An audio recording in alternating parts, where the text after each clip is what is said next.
Welcome to the Etsy Conversations podcast, featuring inspiring interviews with Etsy shop owners, hosted by Ijama Elazu.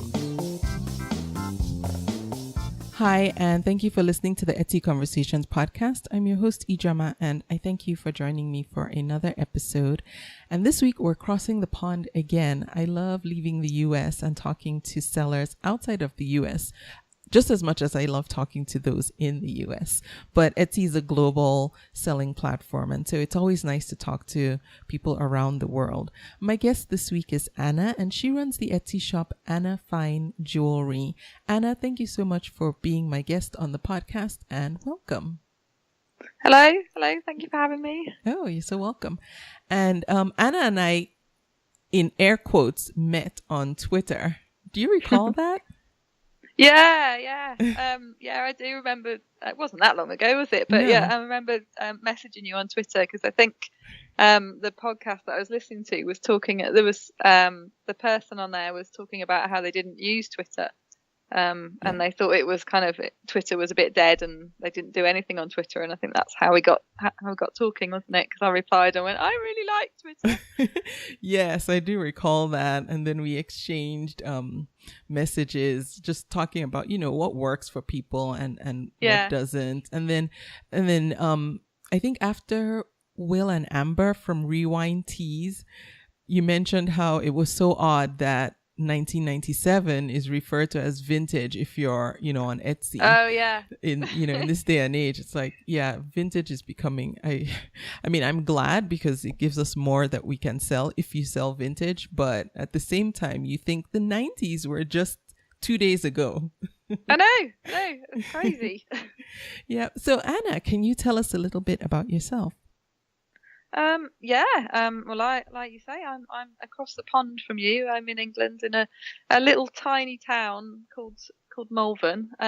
You mentioned Great Malvern. Malvern's a funny place. It's split up into lots of different Malverns. So there's about 4 or 5 different ones, but I'm in the one that's just called Malvern. I design and make mostly wedding and engagement rings. And I've got a little studio that's in the garden in a shed. That's where I spend most of my time. That sounds so idyllic, Anna. Yeah, I mean, Malvern's beautiful. We've got lots of hills, and anyone that's listening in the UK or has been here might have heard of Malvern Hills.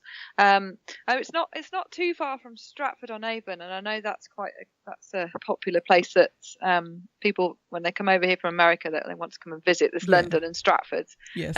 So we're not too far from Stratford. I'm about 40 minutes from Stratford.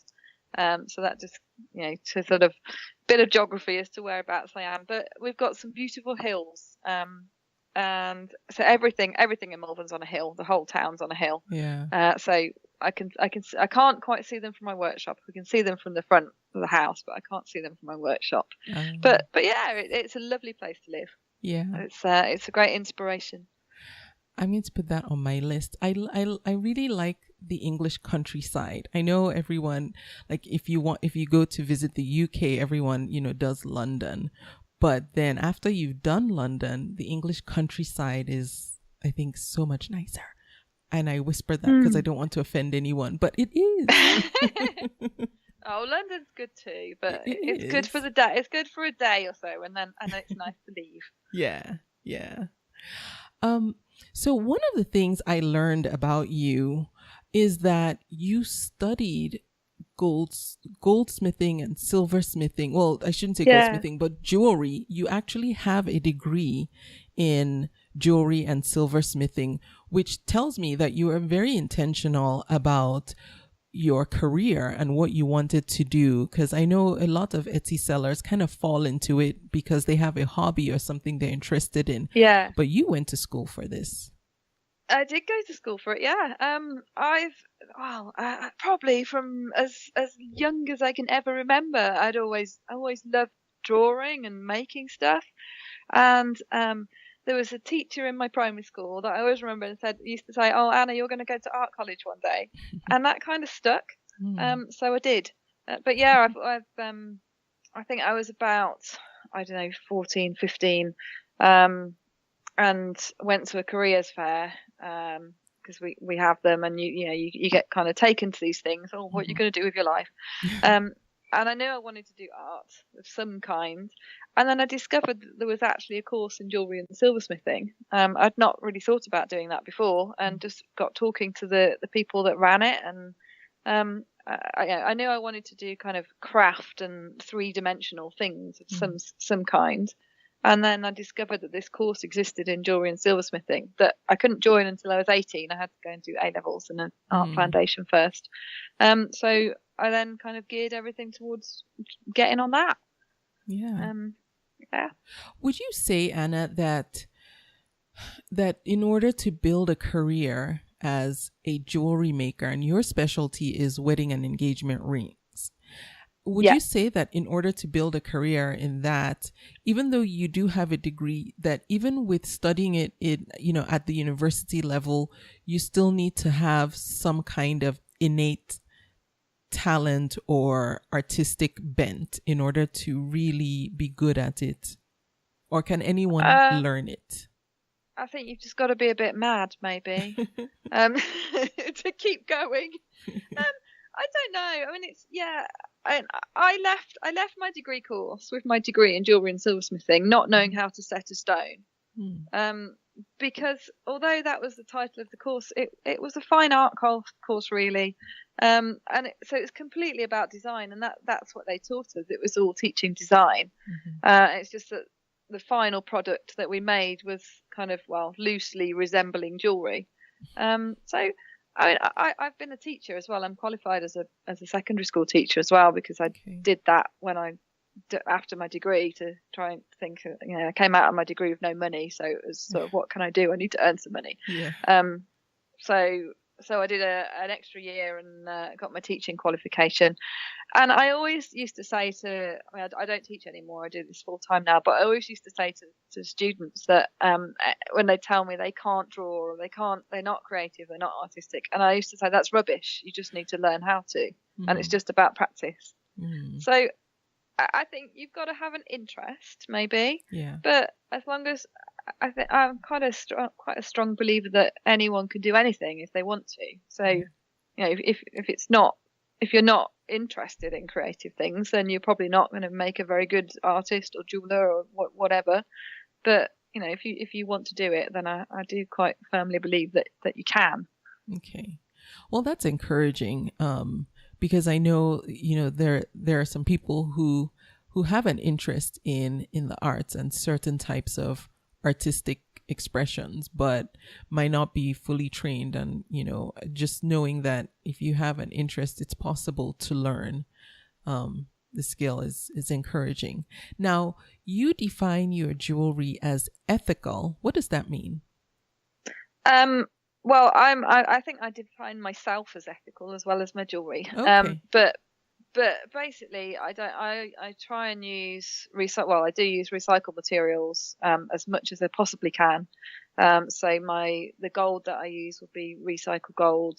I can also work in fair trade gold, although I personally think recycled is better because fair trade is still mined. There's a bit of a debate over that one, because obviously you're kind of supporting people in their jobs. So it's fair trade or it's recycled gold. My stones, I always try and get people to have lab grown diamonds, because obviously people are buying engagement rings and wedding rings, they like their diamonds. So I try and make sure they have lab grown, or I'll use other lab grown stones. I use a lot of moissanite, or I've got some fair trade stone suppliers, stone dealers.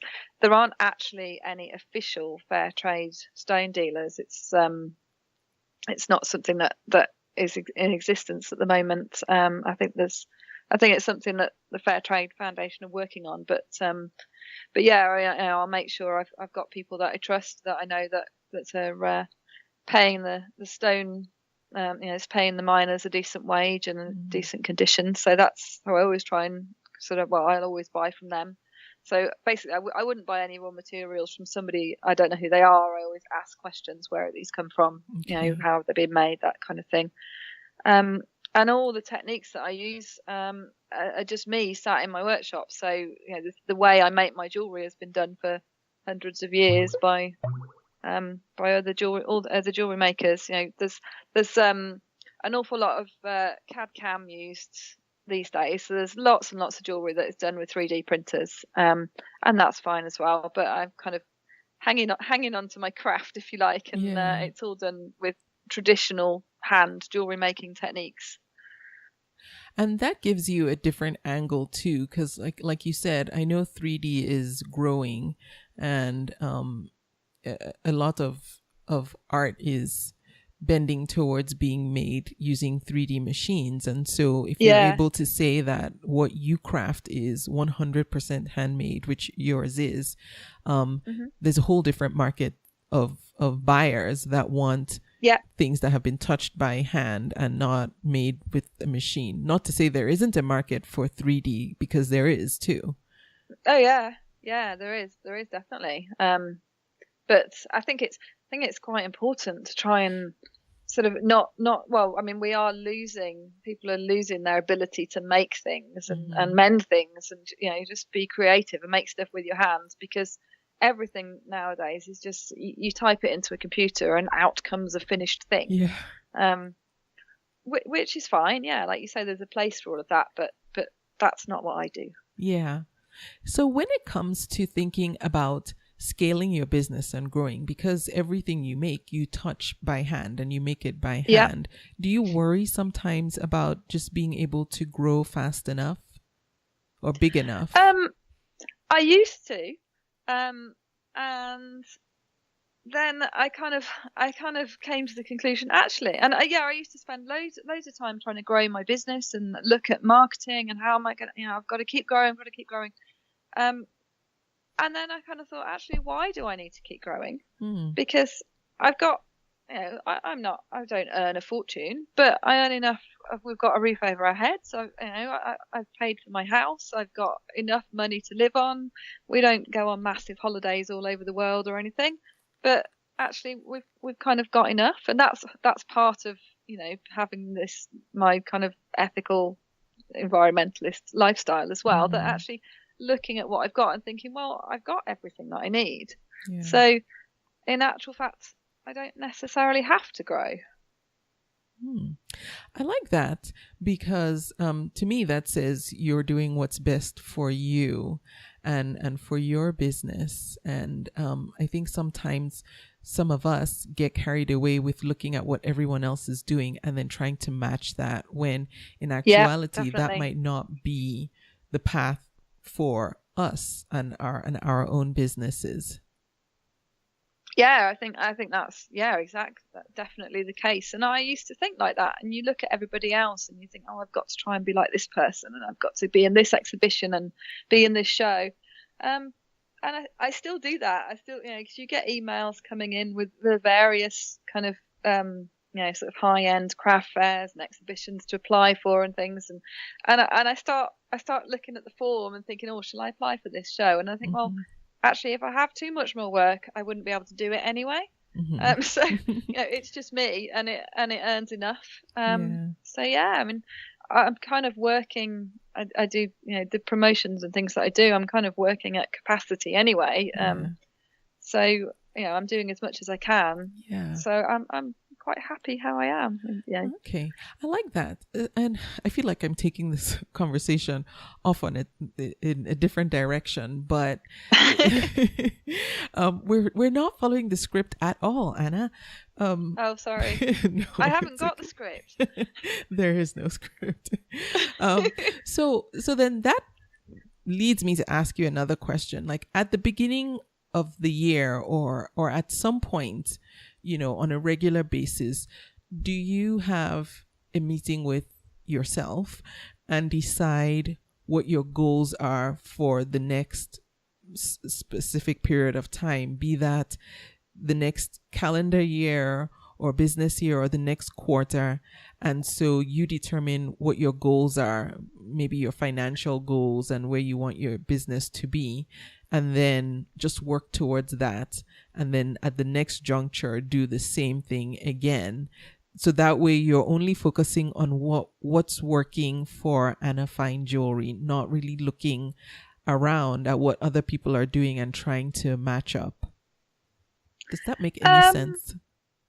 Yeah, it does. Okay. And I'm really rubbish at kind of looking at coming up with a plan and saying, right, next year I'm going to do this. Yeah. What I tend to do a lot of is when I'm at wedding fairs, and my partner will help me with this as well, and we'll be stood there because he comes to help me with wedding fairs quite often. And there'll be that kind of lull at lunchtime when there's no people there. We'll sit there kind of coming up with ideas. We could do this, you could do this, you do this. And so we'll kind of sit there scribbling on bits of paper, and then it goes in the box with all the wedding fair stuff, and then it kind of stays there and comes out the next time, and we might talk about it again. So I don't really make plans for the next year or next quarter or anything, but if ideas come into my head sometimes, and it'll be all this. I've changed my website around, and I sort of come up with new ideas for products, and so I think a little bit in the future, but I'm pretty rubbish at planning too far ahead. Okay. I like that. You sound very normal.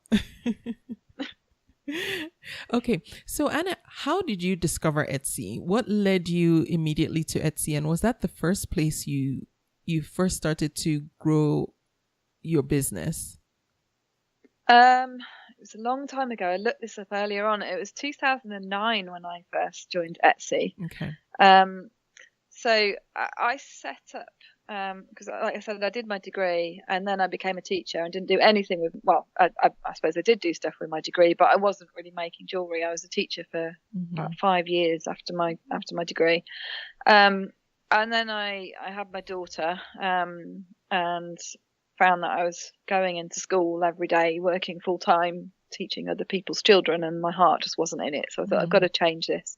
So that kind of, that sort of geared me towards setting up my business.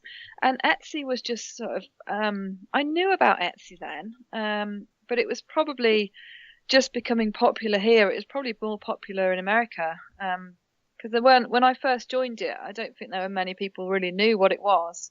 And I was just sort of, I set up a website, and I was kind of looking for different places to sell, and came across Etsy as part of that search, really. And was Etsy the only place online, the only online marketplace that you tried initially? And do you sell on any other marketplaces other than your own website? No, it wasn't. There was another website that is kind of an English copy of it called Folksy. Yeah, I know that. And it was originally, it looked almost identical to Etsy. It was quite bizarre, but I went on that as well. Yeah.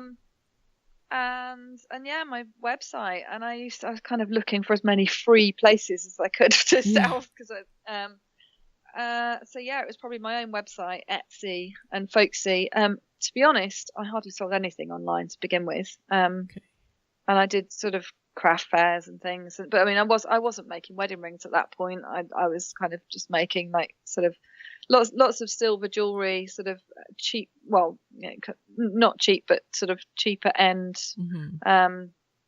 sort of high street shop price, maybe silver jewelry. But yeah, it just came up in that sort of search for places to sell. But it wasn't until probably the last sort of 2 or 3 years that it really sort of took off. Oh, do you think you did anything differently over the last 2 or 3 years? Or do you think it's just because your shop has now become one of the older, more established shops on the platform that it's getting more visibility? That could be part of it. I think it's partly because of what I'm making has changed so much. I mean, maybe that's what my degree taught me, is that I was never really happy with anything I was doing, and it's still the same. It's still, you're constantly looking for how you can improve the design. So not growing my business, but for me as an artist, it's sort of that's always that constant need for refining everything is still there. So what I started making out, sort of 11 years ago is nothing like what I make today. So possibly it's to do with, because the style of my work's changed. I don't know. I mean, I did when Etsy sort of started taking off. I was doing sort of arts markets, and it was after I used to live in Birmingham, and then I moved to Malvern, and it was after I moved to Malvern that Etsy suddenly started taking off. And I was doing some local arts markets with lots of sort of arts and crafts people, sort of about once a month, and I got a couple of wedding commissions from that because I was making mostly silver jewellery at that point, necklaces, earrings, etc. And I got a couple of wedding commissions from that. And I wasn't really doing very much with my Etsy shop at all. I'd kind of had it there, and then I think I even just shut it, sort of turned it off completely at one point, and then came back to it. And then it was all very organic. I sort of all of a sudden sort of getting a few inquiries and a couple of orders on Etsy. And it's kind of grown from that. So I think it's partly because maybe that people see that it was had 2009 on there, and partly because of the product. And I think once you get one or two sales, then you start to show up a bit more, and you've got some reviews on there as well. So people then look at that, and obviously it sort of all feeds into each other, doesn't it? Yeah. Yep. Now, are you still on Folksy? No. Okay. Does Folksy still exist? Do you know what? I don't know. Okay. I'll look it up, and if they do, I'll link to it so folks can. I might well be on it. I might be. I've had was it last month? I can't remember what it was. There was another selling platform, and it must be something. I mean, there's loads of them. There's loads of kind of directory websites of put your products on here for free, and if we sell stuff, you have to pay us a commission. And when I first started, I signed up on loads of them. And it was like the last month one came out. I had an email from one saying, "Oh, you've had an inquiry from this website," and I went in and I was like, "I don't even know what I've got no products on here at all, so I don't know where it came from." But that's funny. Yeah, I know those, and I used to. Yeah, in the beginning, you want to be everywhere because you're just scrounging for that first sale. Yeah, and then when you finally find your feet, you just forget all the other stuff. And you forget to delete them as well. Yeah. Did you ever consider selling on Handmade at Amazon? No. Okay.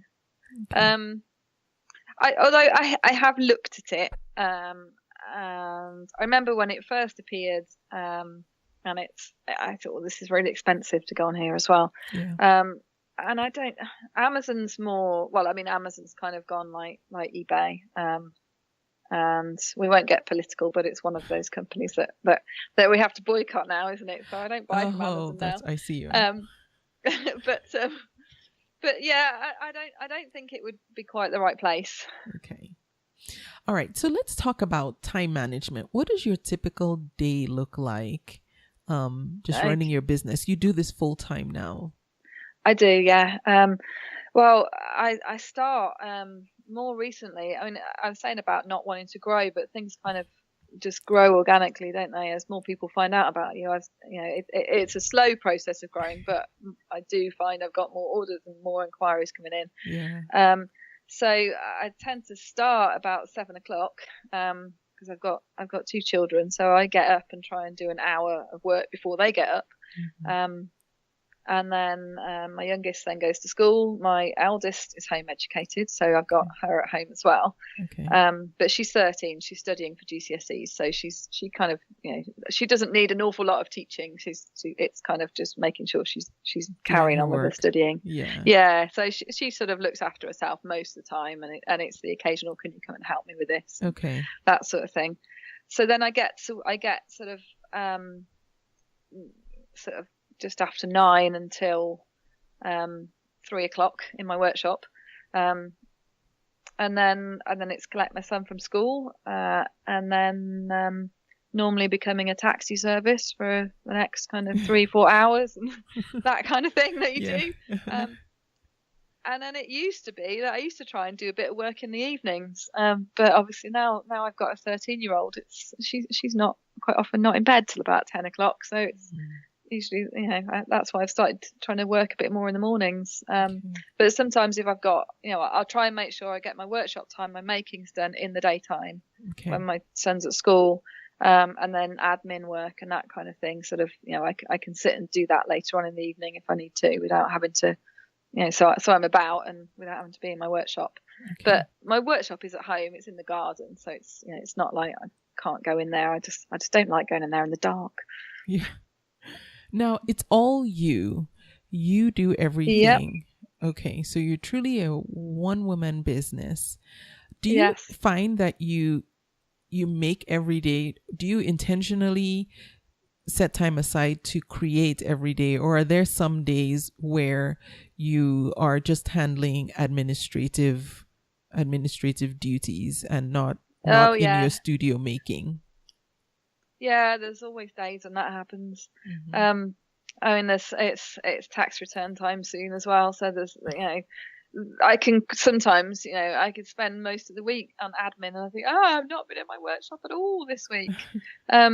So I do try and get in there every day, but quite often there are days where I end up having to do admin, or I'm out taking my daughter to a home ed group or a trip or something that's on. She's got a trip on Monday afternoon, so that's going to be kind of Monday afternoons wiped out, and I'll have to fit that in somewhere else. But it's so yes, there's quite often days when I'm just doing admin. I could do with that admin person, I think, to do it all. Yeah, I know. Couldn't we all? That would be a dream. Now, yes, it would, but they cost money. It does. I know. That's the catch. Do you keep a stock of inventory so that when you have a sale, you can immediately ship out, or is everything made to order because they're rings and everyone has different sizing, or do you have a blend? Yeah, everything's mostly made to order. I've got a few things listed. If I've got it in stock, I know on my Etsy shop I've got a few things listed as in stock, but I tend to make to order. Yeah, because most of my orders, a lot of the time, people, they like something in my shop, and a lot of my orders come through having a conversation with somebody first as well. So I'll get an Etsy convo saying, I really like this, but can I change it a bit, or can I have a different stone? So yeah, because of sizing, obviously, it's really difficult to keep any sort of stock. So people are usually quite good, and they understand they've just got to wait. Yeah. Do you I had a good question, and I think it was a really good one too, and it just escaped my mind, and it had to do with having a conversation before making that sale. But if it comes back to me, I'll bring it up again. Okay. How do you determine what the price tag is on a piece of jewelry that you sell? I've got a little spreadsheet that I use to work my pricing out. One you created? So, it's actually one another jeweler created, but okay. I've kind of altered it. I mean, there are a few out there, but it's a really good spreadsheet, and basically I put all my raw materials in. I put my time in. Mm-hmm. There's another page that does a bit of maths, where it breaks up. I've got all my overheads, heating, lighting, all that kind of thing is on the next page, and it sort of breaks it down into a few pence for each order, and then it gives me a wholesale price and a retail price. So yeah, that's and then sometimes I'll be doing something, and I look at it and I look at the price that comes out, and I think there's no way I can sell that for that. Those people aren't going to pay it. So then I might go back and tweak my numbers a little bit, but yeah, it's a basis for working out prices. Yeah. Have you ever just taken a chance and gone with exactly what the calculated price is, and seen whether or not the market will respond to that? Yeah. I mean, I do kind of, I end up kind of going in the middle, because sometimes obviously that it's geared up for UK sort of selling to galleries and things, and I don't know what the markup would be over where you are, but it's something like 2.5 times. It sort of 100% and a bit more for tax on top that you end up having to charge for retail. So I sort of look at things, and you have to look at where you're selling as well. I mean, I did a show in London, and I got told my prices were all too cheap. But I know that some of the things, if I'd sold things at that price here, then people just won't pay it. So it depends on where you are, I think, a lot as well, which is why actually it works mostly working on commissions seems to work quite well because obviously I price everything up individually, and the price of metal changes as well. So I can, if I've got a client that I'll come up with a design and come up with a price, and if that's too much for them, then we can alter the design a little bit and make it fit. Okay. And then I have a question, and I think this, I know this doesn't, well, I think it does affect US sellers now, but the value added tax. Is that something that Etsy allows you to do now? I know that it became kind of a big deal not too long ago where sellers were required to charge that. Is that something you're able to easily do on Etsy? You have to earn quite a lot before you have to charge VAT. Okay. So I am, actually, no, I'm thinking about it. It's not that much, but yeah, I'm under the amount, that you have to earn before you have to charge that. Obviously I have to pay it on any equipment and materials and things that I buy. Okay. So once you go over that threshold, you can then start claiming that back. But I think I do remember an email about that as well. So I mean, it's just costed in basically. Okay. So yeah, I think what would happen is it would be, you have to do a tax return every year, and once you start crossing that threshold to have to charge VAT, then that would then be a bit more in detail, and I think you sort of pay it at that point. Okay. I'm not 100% sure because I'm not into having to pay it. Okay. Yeah, or having to charge it even. And does it make a difference if most of your sales are in Europe or in the UK versus international? For VAT, I don't think it makes any difference. Okay. Because I would just charge. I mean, my prices are the same to somebody wherever they are. Okay. The shipping cost change, obviously. But and they're then subject. But I suppose because I'm not earning enough to charge VAT, then it doesn't make any difference if somebody buys it from another country. But I suppose when if it goes to America or wherever it goes, there may well be taxes to pay for import into that country. I guess. So talking about shipping, was figuring out shipping a hurdle for you? I know sometimes, especially with international shipping, buyers get burned before they learn their way around that. Do you use the Etsy shipping tools that they offer, or do you ship independently directly through the mail service? Yeah, I do it independently. I use our UK special delivery because it's jewellery. There's only the one, and because sometimes obviously people are buying some of the things that are on my shop and not massively expensive, but sometimes if someone's bought themselves a sort of wedding engagement ring and it's platinum or palladium and diamonds in, it can be a lot more expensive than what's listed on my shop. Yeah. And I'll do them a custom listing. So a lot of my sales are through custom Etsy listings. And there's only one service where that's the cheapest way of sending it that's insured is through the English Royal Mail special delivery. So because you can then specify the insurance. International shipping's interesting with insurance and sending things. I know, I would imagine. And so I assume everything is insured just because of the value of each piece. Yeah. So special delivery will insure it up to whatever value you put on it. I mean, you have to pay for it, but yeah. And I did loads of research with shipping internationally. I don't do that many orders that will sell internationally. And to be honest, if I've had people come to me and say, and try sort of order something that is basically just a plain silver ring, and I sort of gone to them and say, well, can't you find somebody that's nearer to you to make that, because the shipping is going to end up costing more than the product that you're buying. So and sometimes people say that, and sometimes people just want me to make them. And I've sent stuff. I've sent a few pieces to America. Scandinavian countries seem to quite like me. But I mean, it works out really quite expensive. It's about sort of, I think my shipping to the US is about over £50, Wow.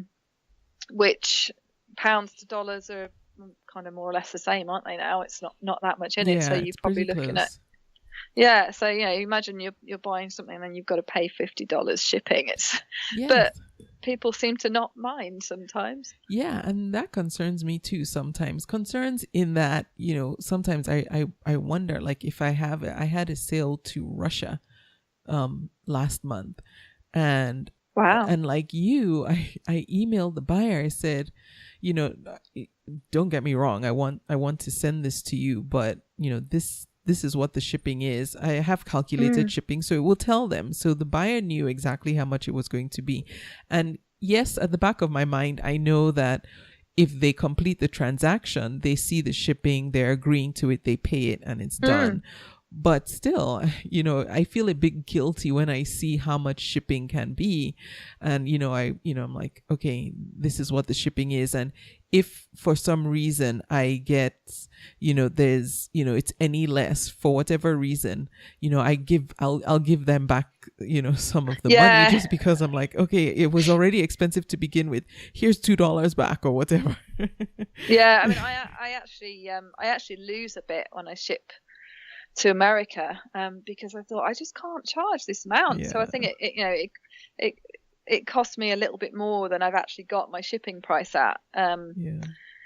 But it was because it seems to go up every time I send anything there. But yeah, it's just like you just think it's just like you can't spend charging £50 to ship something that's so tiny as well. Yes, I know.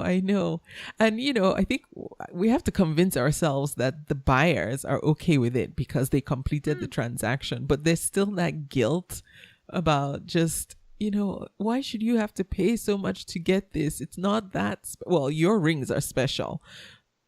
I think some of what I sell they're older crafting patterns, and I'm like, you can buy something new and still make the same thing, but some people just want what they want. And so yeah, I think you're right. Yeah. So I always find it sorry, go on. No, you go on. So I always find it amazing when I get orders from America, because I think America's so big. There are so many people there, and there must be somebody else making things similar to what I do. And why? I had an order from Long Beach not long ago. I know where that is. And they ordered an engagement ring, and then they came back to me for wedding rings, and they were even considering sending the engagement ring back for a resize, and it wasn't. I mean, it wasn't an engagement ring that was particularly unusual. I didn't think it was particularly unusual. So it was something that I'd have thought somebody in America would be making something similar. Yeah. And they didn't send it back for a resize in the end, because once I'd said, well, it's going to cost you this much to send it back, and they were having wedding rings. I said, well, I wouldn't have to. You'd only have to pay the shipping with your wedding rings, and it can come back with that. But even then, it does kind of amaze me that people want to buy from me, when I think, well, there must be somebody nearby that can do it. Yes, I mean, but then there is something to be said for when they tell their friends, oh, well, my ring is from Malvern Hills in the UK. I mean, if you say that in America, that alone is like, okay. It's not from, the Jared's, or, that's a big jewelry store around, right. the US or something. It's like, oh, Malvern Hills? It just has more je ne sais quoi. I guess you're right. Yeah, I mean, I suppose it's the same here. If you live in a city and it's like you say, "Oh, I bought this, I bought it," you do, don't you? You go and you buy things from. You go on holiday or out for the day or somewhere, and there's like a little tiny shop in a village, and there's somebody making things, and it kind of makes you feel like you want to buy from them a bit more. Yes, yeah. So I suppose it's the same. Yeah. So let's talk about promoting your Etsy shop. What do you do now? We've established that you love Twitter. But what else do you do, or in addition to that, as far as getting the word out? How do you use social media in your grand strategy of just getting sales or getting traffic into your Etsy shop? Okay. Well, yeah, I do like Twitter, but it's the worst one of the social media for promotions. So I've got a Facebook page. That seems to get the most traction, I suppose. I've also got Instagram. I'm learning about Instagram. I think I'm not quite in that generation of Instagrammers. But yeah, I'm doing my best to learn how to use Instagram. I mean, I share lots of pictures on there, and I've got about 400 followers or something on Instagram. But I know that you need to have like tens of thousands. So I'm kind of that's creeping up. But yeah, my Facebook, I've got about 2,000 followers on Facebook, I think. So, but you can kind of do it all in the same go. And Pinterest, I've got a Pinterest. Again, it's something that just sits there. I suppose if I did, I have kind of got a bit of a plan there to try and get better at Pinterest and be using that more, because I think Pinterest and Instagram are probably the way to go. I just need to get a bit better at using them. Yeah. Yes, I know that's in amongst everything else that I have to do. Yes. On top of everything else, then there's social media. And you have a website also. And I do, yeah. Your website is both an e-commerce website and you blog on there. And just for everyone who wants to check it out, it's annafindjewellery.co.uk, and jewelry is spelled with 2 L's. I will have a link to that as well in the show notes for this episode, so you can go check out her website. Yeah. Different spelling, is 2 L's and an extra E. Oh yes, thank you. 2 L's and an extra and an E. You're right. So it's Jewellery, Anna Fine Jewellery. Yeah, that's the English spelling. That's the English spelling, yes. Yeah. I noticed in some of your, on Etsy, sometimes you'll put in brackets or parentheses the American spelling. J-E-W. Yeah, I've started to do that on some. I've put the American spelling on, because I think people, maybe social media is to blame for that, because obviously so many things that we see are now are kind of international. And I've noticed it when I was teaching as well, and the amount of things that pieces of work I would hand in, and the spellings are American spellings, because they're just, kids go and look everything up on Google, and they're learning spellings that are American spellings, because that's what gets put in front of them. So I think even it's not necessarily to attract American buyers on Etsy. It's just that people don't know how to spell jewelry. And it helps with your SEO, because then you show up for either spelling. Yes. Which is good. So now, yes, and I'll say yes and say that I'd thought all about that. Did you? I'll take it. I believe you. So now on your website, how much time do you spend on the website promoting it and trying to get traffic to it? Or do you use it more like a business card, so that outside of Etsy, people can look you up and read more about you? I mean, it's not actually, well, I use Squarespace for my website. Okay. And I haven't actually got the e-commerce bit turned on. Where it's got online shop, it goes to my pattern site from Etsy. We need to talk about that. Okay. Yeah, so I'm not using the e-commerce part of it, because basically my website, I did used to have an e-commerce website. And it was just taking so long, and I just couldn't keep everything up to date, because you've got to list things on Etsy, and then you've got to list it all on there as well. So you end up repeating everything, and there's just not enough hours in the day to do it all. And then I found Squarespace and thought their websites looked amazing. So I kind of turned my website into more of, like you say, like a business card, a gallery. So it's got information on there that sort of works alongside my Etsy site. And then when they released the pattern website, so I thought, I'll have a and this looks interesting. And it was free for a little bit, I think, wasn't it? In the beginning. Free for the first couple of months or something. So I did it, and then I forgot about it, to be honest. and then noticed that some of my sales have come through that. So perhaps I better leave it on there and pay the £15 a month. So yeah, it just kind of came that way. But yeah, I think they kind of work alongside each other. The one doesn't really compete with the other. Like everything, I don't have enough time to keep either of them updated as much as I would like to. Yeah. Now, do you ever take a look at your Etsy stats to see just how many sales are coming from the pattern website and how many are just directly from your Etsy shop? Yeah, I do now. And I don't get many from pattern, but it's probably 75-25% maybe. Okay, that's Etsy, not 25. even bad. It might be a bit less than that, but it pays for itself. So that's kind of what I think, that it's fine. I know it's costing me money, and I sat and had a look at the Squarespace one. I thought, well, actually, it is costing the same as if I turned on e-commerce on Squarespace. I'd have to pay them more for my hosting. Oh, okay. So and that just happens without having to do anything. So I thought, well, that's fine. Yeah. Okay, and that's why I was asking, because I was going to say, well, is it at least paying for itself and thus making it worth just keeping on there? Because when Etsy Studio came out, because I sell vintage crafting supplies, and so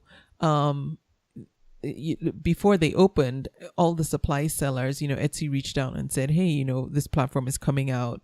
Here's how it's going to look. These are the changes you should make to set your shop up for Etsy Studio. So I did that. It's free. So for me, it was kind of a different decision. It was just a matter of, okay, just make sure that I do what I need to, so I show up in those searches as well. So I did that. Yeah. It was time consuming, but to date, and I think Etsy Studio went live, I want to say April or June of this year. I've only had one sale through Etsy Studio. Oh, right. Yeah, just one. So for sure, if I was paying, I would shut it down. But I think I've looked at it once. Like intentionally, or you ended up there somehow? Yeah, well, I do buy. I've got there's one of my stone people I buy through sometimes is on Etsy. And I get my boxes are made by an Etsy seller as well. Oh, okay. So those are the sorts of people that might be on Etsy Studio. Yeah. So I do. I remember when I had first had the email saying that it existed. That I had a look and put it, because it's just a different link at the top, isn't it? You just click the different link. So I had a look at it. So, but yeah, I mean, but the other, everything that you need, if you search on the normal Etsy page, it just still comes up the same. Yeah, it really does. I'm still trying to figure out why, and maybe they're planning on separating it more in future. The suspicious side of me says that, which was why I went ahead and did everything they said to do. But the worried side of me thinks, oh my goodness, if they split, I mean, if let's say it went live in June, and at the time of this recording, that's what, 5 months away, 5 months gone. That's just one sale. So I'd be really worried if they split. Yeah. Although if they split it and it wasn't on the Etsy site at all, then you would just go to Etsy Studio. Yeah. That's what, I mean, nowadays people know Etsy. Like you can have a conversation with someone who doesn't sell on Etsy and maybe say something about Etsy. Yeah. And they might be familiar with it, but then you say Etsy Studio. That's a whole new learning curve right there. Yes. Yeah. It's like, what? Etsy has a studio? Yeah, now? You're right. They'll still go to Etsy and search, and it just won't show up in it. Yeah. Yeah. So I'm hoping that they don't split, but that's another conversation. Yeah. So now, how else do you use Etsy stats? I look at them every so often and I go, oh, look at all these people that have visited my website. And that's really about as much as I use them for. Kind of a bit of just making myself feel good that people are still looking. But no, they're useful for just making sure. It's good to see that the stats are going up and not going down. If I saw that obviously that my stats were going down lots, then I think, I better start doing something and changing something. So it's really useful, and I think it's a good sort of motivational thing to sometimes click on the 12 months and look at how much money you've earned through Etsy over the last 12 months or whatever. Yes, I do that too. I'm like, is this really worth it? And then I do like the 12 months or custom, like, okay, let me see all together. I'm like, okay, all right, it's not bad. Yeah, you're like, that's okay, I'll keep going. Yeah. Now, also talking about promotion and just spreading, getting your products out in the world, you take part in local vintage wedding fairs. Yeah. And you have a couple coming up. Yeah, so there's a couple coming up that will have gone when this goes out, when this is broadcast. But they come up again in the spring. So yeah, there's a couple that I take part in. Actually, there's 3. So there's the vintage wedding fair, which is sort of all local to me. So they're kind of Midlands based. There's also some other ones that I've not done many of it yet, but I've sort of just joined working with them and doing those called Diva wedding fairs, which are, again, they're in sort of hotels and wedding venues that are nearby to me, and they tend to run sort of autumn and spring.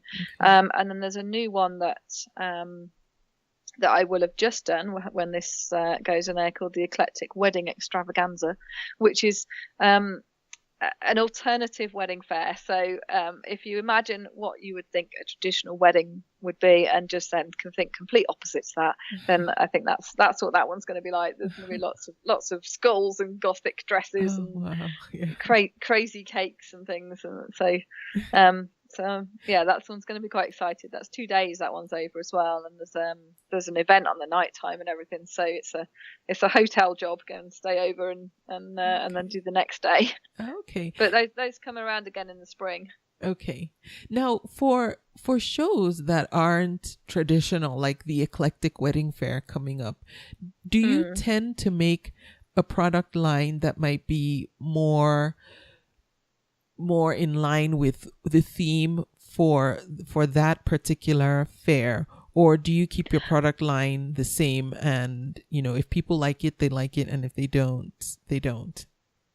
Bit of both, really. I have been working on some new samples that are maybe using some more unusual stones and sort of going with looking at what sells, really. I mean, I'm not obviously, I've got certain designs and things that I know that people like more and would sell more. So I sort of use my past commissions really to sort of inform me about what I might need to make in future. I don't think I'm kind of a very traditional, although I make wedding and engagement rings, that my rings aren't what you would class as kind of traditional wedding and engagement rings. If you went down the high street and looked at what was in jewelry shops in the high street, I probably wouldn't fit in there. So it's probably, I'm a bit alternative anyway with what I sell. So I'm not going to make it vastly different. I have been thinking of some different ideas, but which are sort of all on paper still, but I will probably, once it's about improvements rather than making it different for that one show. So whatever I do for this show, I'll probably then go and take and use that in future at the other ones as well. Okay. One of the things that I noticed that you sell is drawings of wedding or engagement rings. Now, how does that work? If you just draw it for someone, is the goal for them to take it to a local jeweler to make, or for them to modify it and then have you create the modified version? No, that's because I charge for my drawings. So if somebody comes to me for a commission, okay. I didn't do this initially. I used to do the drawings for free. It didn't happen that often, but you get people coming along and you'd spend, 2 or 3 hours doing some drawings for them, and I never hear from them again. I said, I've spent all that time on that work, and then you've not had them. So I brought in a charge, and it's not, it's kind of a nominal fee, but it's just, so if somebody comes to me on Etsy, I was doing it from commissions I get outside Etsy before that. And then I started getting quite a few Etsy convos where people are wanting to commission me through Etsy. Mm-hmm. So I put that on there really as a listing so that I can now say to people when they come, we have the conversation, and I say, oh, well, I charge £25 for drawings. I then, as long as they order, I then refund that money back off their order. Oh. So they don't pay for their drawings as long as they've actually ordered their ring. Yeah. But it is just a way to make it easier, so I can say, oh, okay, we've had the chat, that's fine, you've got I'll do some drawings for you, and I just give them that link, and it just saves me having to do an invoice every time to get them to pay their £25. I just kind of share that, I give them that link and say this is the best way to do it. Okay. And then it auto renews when somebody pays for it, so it seems to work well. Yeah, that's a brilliant idea. So then if you spend time working on that, you still get paid, which makes perfect sense. Yeah, and I'm not getting paid a massive amount, but it means that my time's not been completely wasted. Right. Exactly. And that will qualify buyers too, because if somebody is willing to pay for sketches, then they're a different type of buyer. It means their intent is there. Yeah. Yeah, they're a more serious buyer. Because that's the other thing, is that if I say, oh, I'll do drawings for free, and then people are like, oh, okay, we might as well have some drawings. They've not got any intention of ever buying from me. Yeah. Yeah. So at least it shows that they are seriously considering having their rings made by me if they're willing to pay me £25 to do the drawings. Yes. Yeah, I love that idea. I've never seen that before, but it makes perfect sense. I do get most people will come back, and it's very few that don't have the rings made. It's only the very, very occasional. I will get somebody say, oh no, or I won't hear from them again, or it'll be, oh, I've changed my mind, somebody's given me an old ring or something, or so it's usually not usually very often that people don't come back and have their rings made. Yeah, but I guess that's because that fee's there. Yes, exactly. And I would imagine, like, if I paid for a set of drawings, to me, I would feel like, okay, you've thought about what I want and you have it in mind to already, it's already in your head, this ring that you could potentially be making for me. So that's going to tie me to you more than it would if I was just looking at another, other listings along the way. But if you sat down and we've exchanged conversations and I've given you an idea and you've sketched things out, quite frankly, I'm going to probably end up just going with you because you already have my ring in your head, if that makes any sense. Yes. Yeah. Well, that's the idea. Yeah. Good strategy. Anna, what's something that you would say is working really well for you in your Etsy business? Well, I shouldn't call it your Etsy business, your business. What's something that's working really well for you right now? I think something that's working really well. I think having the combination of, I wrote a blog post about this. I write for a magazine as well, called Making Jewellery in this country. But it's more aimed at kind of sort of hobby jewellery makers. But I wrote a blog for that recently, and it was about where to sell. And I think the combination of having my Etsy shop and my website, and not worrying too much about making it grow all the time. I think that's working really well. It's, not kind of getting stressed out and worried about it and thinking, oh no, where's my next sale going to come from? Yeah. Because it's strange how I used to be like that, and then as soon as I stopped being like that, and then I started earning more money and getting more sales. Yeah, I like that, and I like I like the calmness behind your business growth, where it doesn't seem like you're looking up, strategies, the latest cutting edge strategies or what have you. You really are focusing on your product and just making it good. And then people are finding that, and it's more of an organic growth, and which always just seems more comfortable to me. Yeah. I mean, I'm not a salesperson. And I want to make things that people love and that they want to wear every day forever, hopefully. Yeah. And so that's what interests me. It's about getting it right for them. And I always say to people when I meet them in real life at events and wedding fairs and things that, you know, I'll direct them away and say, go and look at other people's jewelry as well before you decide on mine if you've not looked anywhere else, because it's got to be right. You know, I'd hate to make something for someone and then feel like it's not really what they wanted. Yeah. That's nice. And that also shows a level of confidence too in your product. If you're able to tell people, you know, to shop around before making that decision. That way, when people tell me things like that, I always double, you know, I'm like always, you know, questioning it like, okay, is everyone that bad that she, you know, she's really sure I'm going to come back because she knows I'm going to not see anything I like. She's like, go check them out. You'll be back. I know you will. Now, is there anything about running a jewelry business and particularly catering to the wedding industry that you have learned the hard way, or any advice you have for another creative business owner that might want to market to this particular industry or this particular market?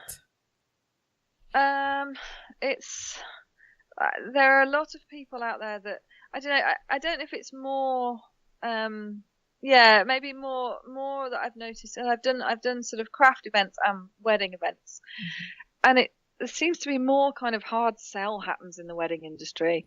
I don't know if it's because there's more people, or there's more people who are kind of doing it as a sort of not a hobby, but it's not their main job. And there's just so much competition with things. I mean, there are, you know, I'm just thinking photographers. There are so many. And there's all the other things that go with having a wedding. I mean, I do a lot of wedding fairs, so I get to see all these things, and I know a lot of them. I stand there thinking, why do you need all that stuff? So I guess if I'm thinking that, then nobody's unique. So there'll be other people walking around that wedding fair going, well, that's lovely, but actually, why do I need that? So maybe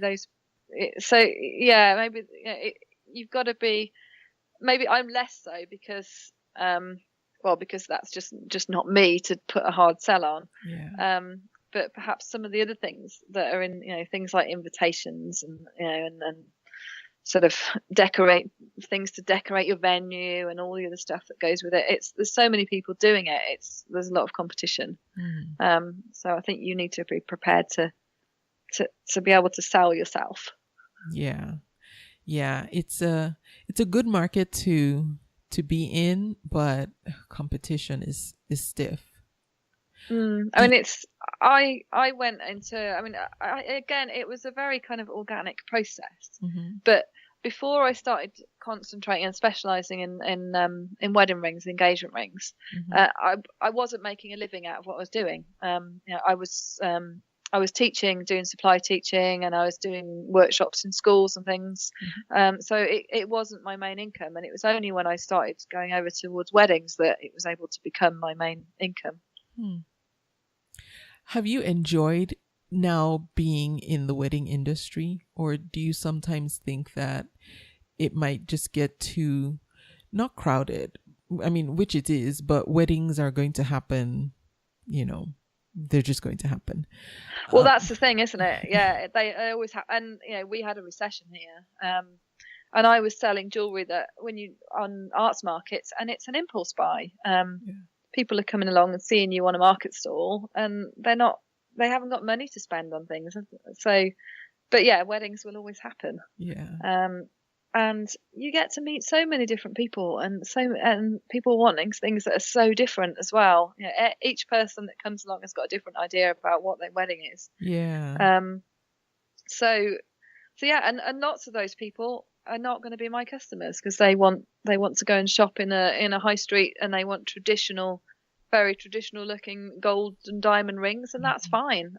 Because it's only me, and I can't make rings for everybody. Everyone, yeah. That's a good perspective to take. Are there any tools in particular that you use to help you run your business that you find particularly helpful and you don't mind sharing? It could be a tool for accounting, or even books that you've read that you just found very enlightening. Yeah, I use Free Agent for my accounting. Oh, I think they're an English company. okay. But I'm sure they do. Yeah, I'm sure they're an English company. That is, I was going to give you their website, but looking on my computer, it then goes to my login. I think it's just freeagent.com. Okay, and I'll look them up too. And it's good to know because I know all the accounting solutions that I've discussed on the podcast are mainly US based. So thank you for yeah, it's sharing freeagent.com. I've just looked it up too. Okay. So yeah, they're an English one, and our tax system, the government have been threatening it for a while. They've not done it yet, but they're threatening that they're going to make it so that you've got to do all of your tax returns digitally. Because at the moment you can log on to the government website and you can do it all through that, but there's they're threatening that they're going to make it all digital, and you have to do it then through a third party accounts person, so it's through somebody like Free Agent. So it means that I can do my tax return through them, and it works out all the maths, and I don't have to do it. So then that's a good thing, right?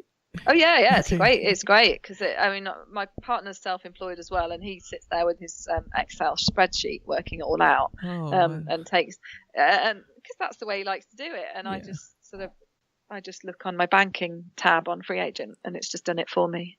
But obviously you have to pay for it.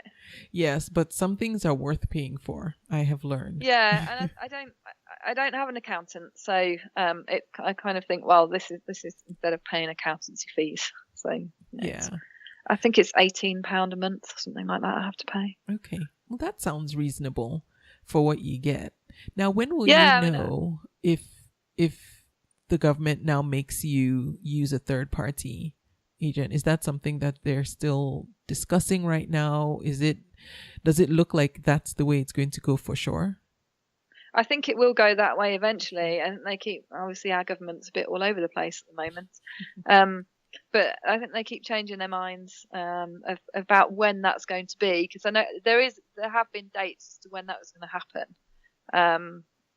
And I know other self-employed people have had phone calls saying, asking about what digital platform they're using. I haven't yet, but I'm already on one, so it's not a problem.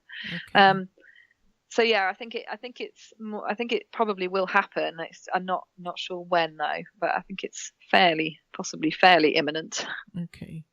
Well, you're ready. Now, Anna, if folks want to get in touch with you, what's the best way they can reach you?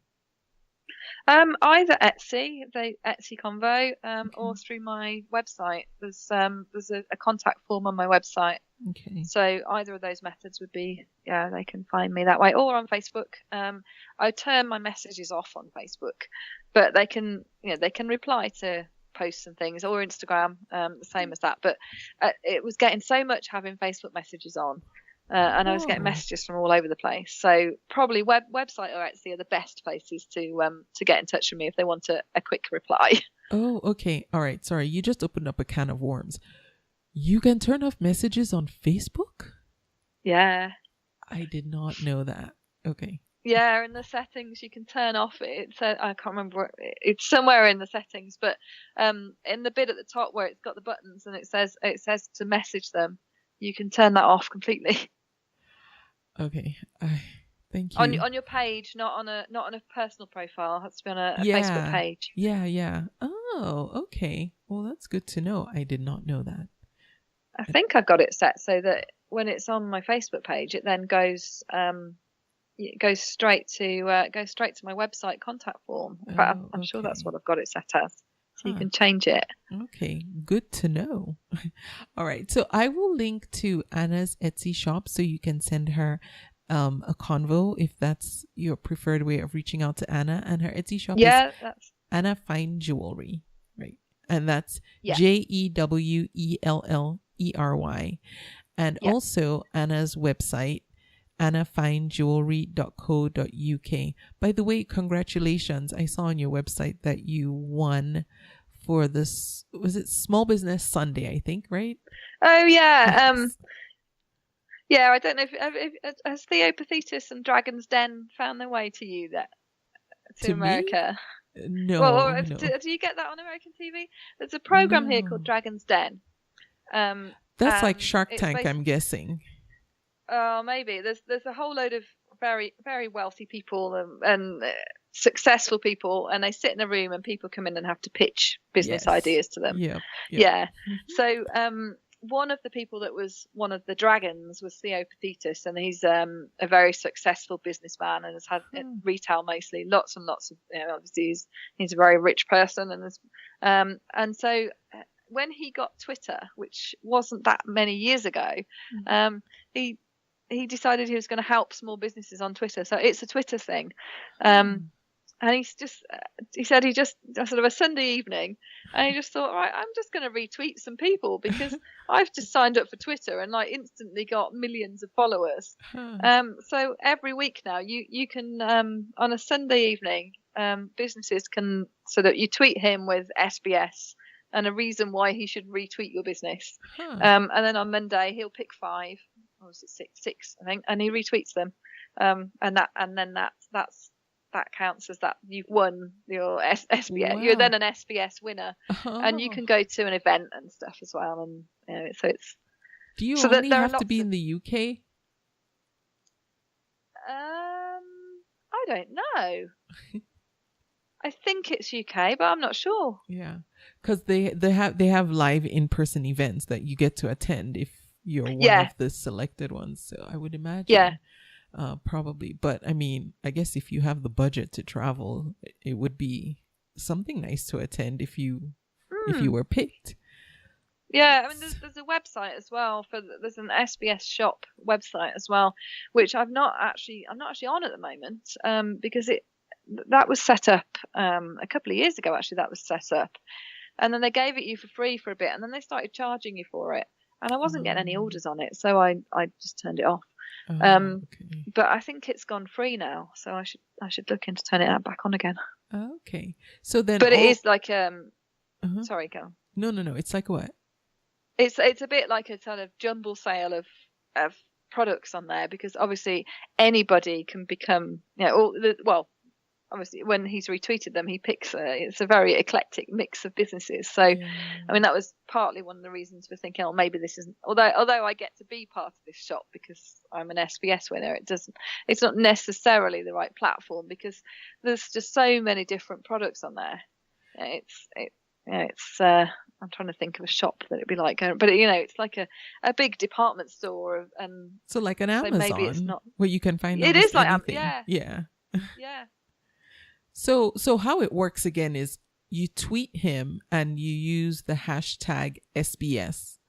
Yeah. And in your tweet you tell him why. I'm sorry, you say, you have to mention him and then use the hashtag SBS and tell him why you should be picked. Yeah, and it's on a Sunday evening from 5 and half 5 until 7:30. Obviously that's UK time. I don't know what that would be in US time. Okay. But yeah, I don't know if it's just UK businesses or not. Try it. Okay. Yeah, I'll calculate the time difference and then give it to whirl and see, or at least just read the stream and see why everyone else thinks they should be picked. Sometimes I prefer doing that. It's like, checking out what other people are saying about their businesses, because then you learn about them, and even if you don't get picked. I mean, the cynic in me is wondering if he does actually pick them, or if it's just some sort of random robot selecting 6 businesses every week that have tweeted him. But who knows? Maybe in the beginning he did it himself, and then because he could afford to pay someone full time to do that. I'm guessing. Yeah. But you get to go to the event, and you get I couldn't go last year, but the year that I won, I went to the event, and you've got sort of inspirational speakers of the businesses and things there, and it's nice to meet other people that he's retweeted. And so once you're picked, do you get to go every year, or just the year that you're picked? Oh, okay. Yeah, you get to go every year. So obviously these events are getting bigger and bigger. Yeah, it's like a special club. But I mean, I didn't go last year, so I guess you make the effort and you go to the one where you win and you get your photograph with him and all that sort of thing. Oh, yeah.